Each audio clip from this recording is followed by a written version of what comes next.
the fog is pretty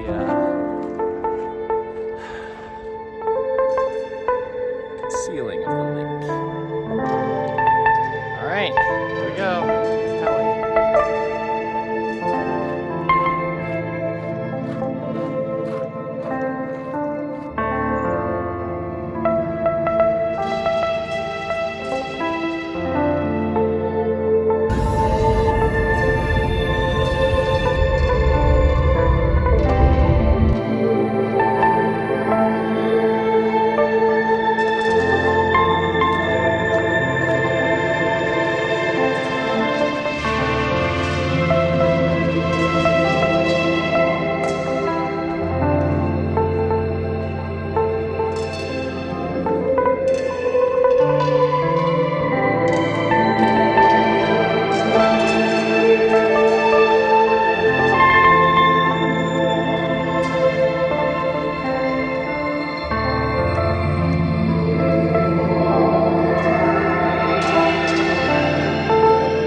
Yeah, to get that breeze, it's actually quite nice here.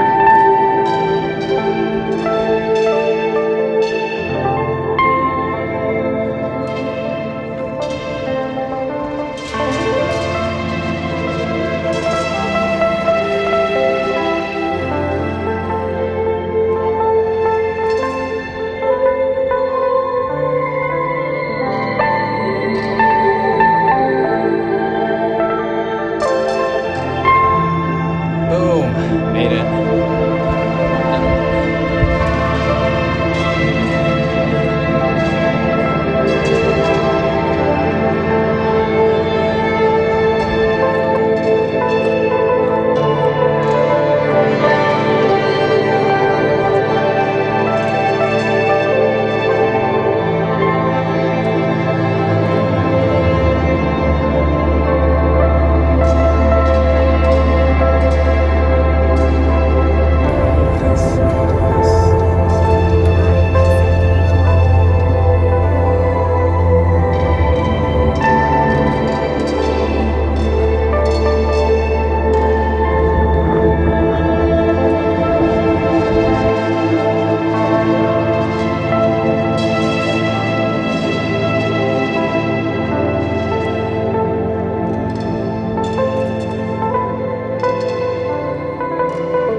Dust Devil. Here we go. Highway. Vent action. Dust. Lots of dust.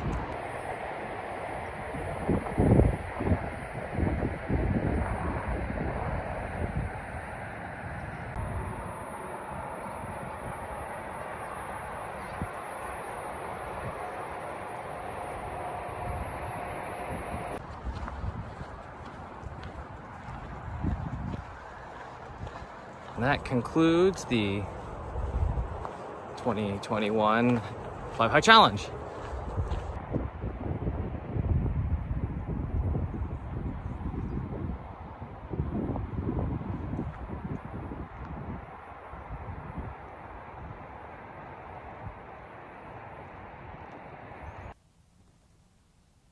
Hello, YouTube. Well, here we are. So I have finished the 5 Hike Challenge for the Coast to Crest 2021 season, and I thought I would go over some questions and maybe talk to the camera for the first time ever. So, hello, I'm Phil. So let's talk about the hikes.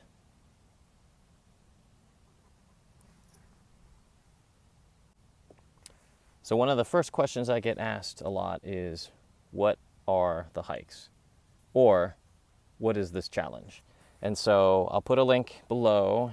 This is basically the Coast to Crest annual 5 Hike Challenge. They're building a wonderful trail from Del Mar all the way out to Vulcan Mountain in Julian. And as it's being built, they are selectively choosing 5 different trails a year that they encourage you to go visit, come check it out. And then here's some strategically placed or selected areas to take a selfie in. And then if you collect all 5 of those, you send them in, you get a prize package. Hooray.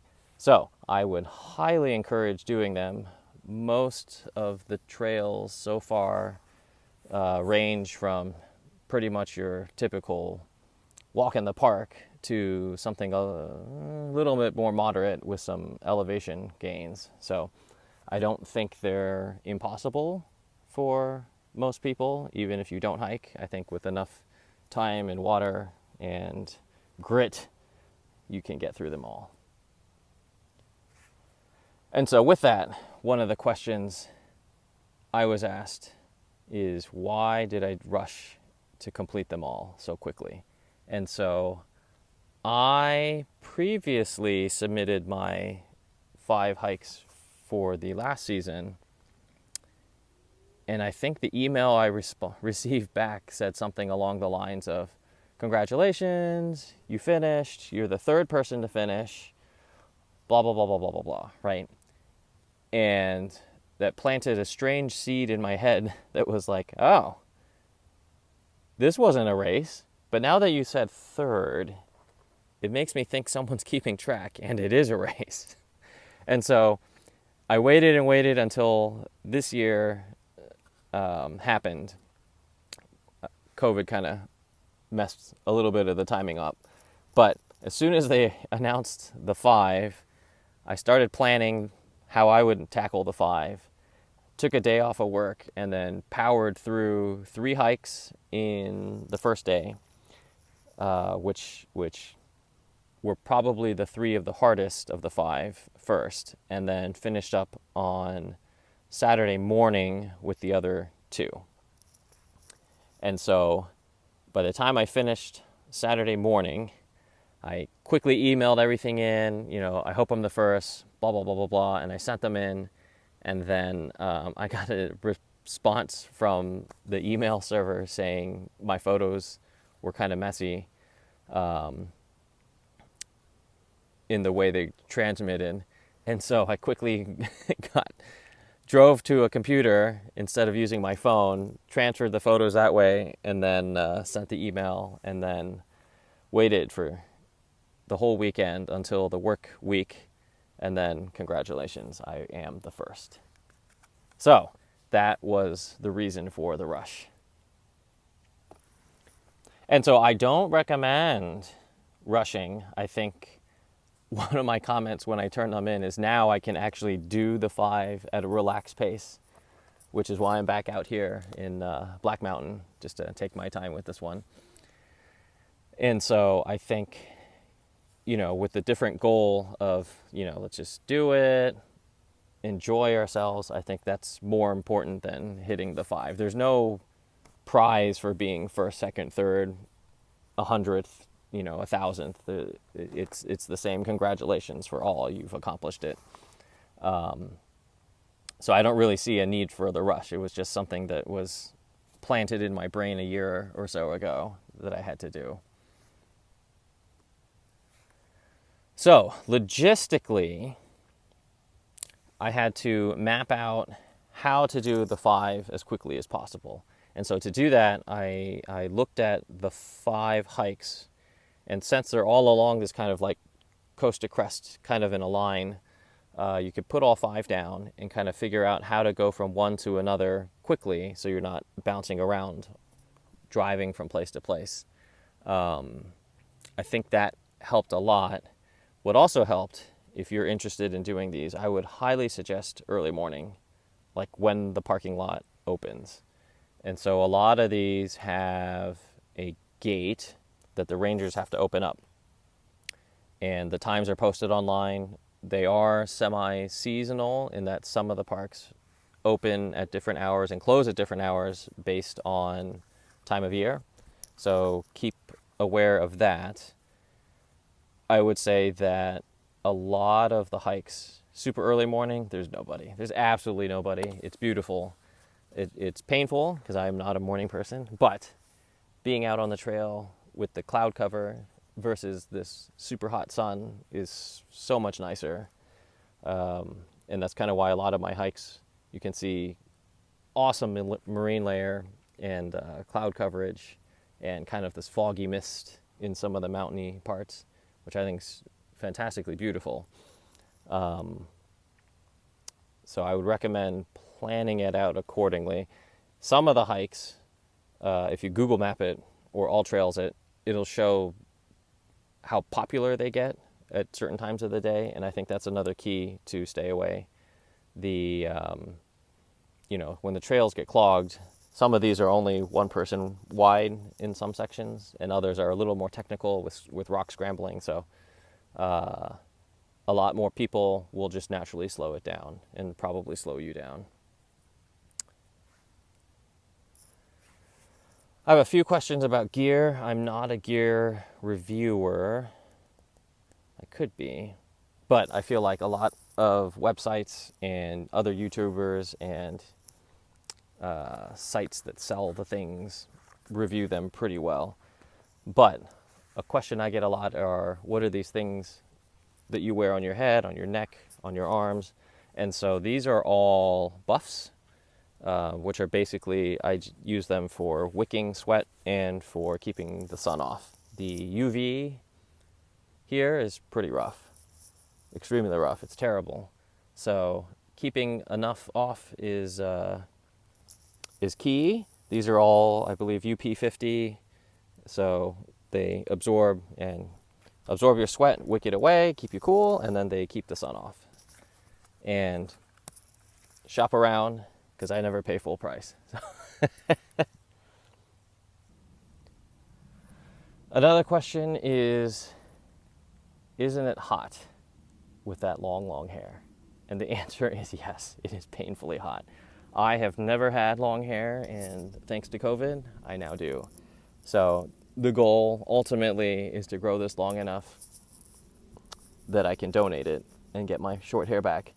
But holy moly, it gets hot. I don't understand how you people with long hair have lived your whole lives with such long, heat insulating, sweat absorbing, aroma inducing hair. Like, good God, it is hot. And so usually I tie this up in a ponytail, or I'll buff it like this and also tie it up.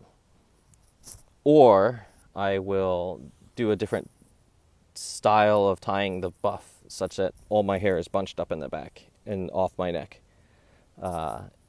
Yes, it's painfully hot. and I sympathize with everyone who has this long hair. The benefit, I think, is like my neck gaiter. It does help cover my, if I don't tie it up, my ears and the back of my neck and keep the sun off that way.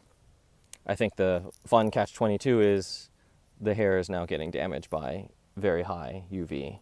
So you do have to take care of the hair a little more. But yes, it is painful. And when I had short hair, God, that was so easy. Put on a hat and go. All right, is that good enough? We talked a little bit about logistics, a little bit of gear, some personal questions about the hiking and planning, which may go back into logistics. So maybe that'll do it for the first time. We'll see how well this is received and go from there. Right? I think generally it's easier to make the videos, add in the music and do that than this whole talky part to the camera. Right? There's no audience. It's just me talking to a phone. Awesome. Anyways, happy trails, good luck, and see you in the next vid.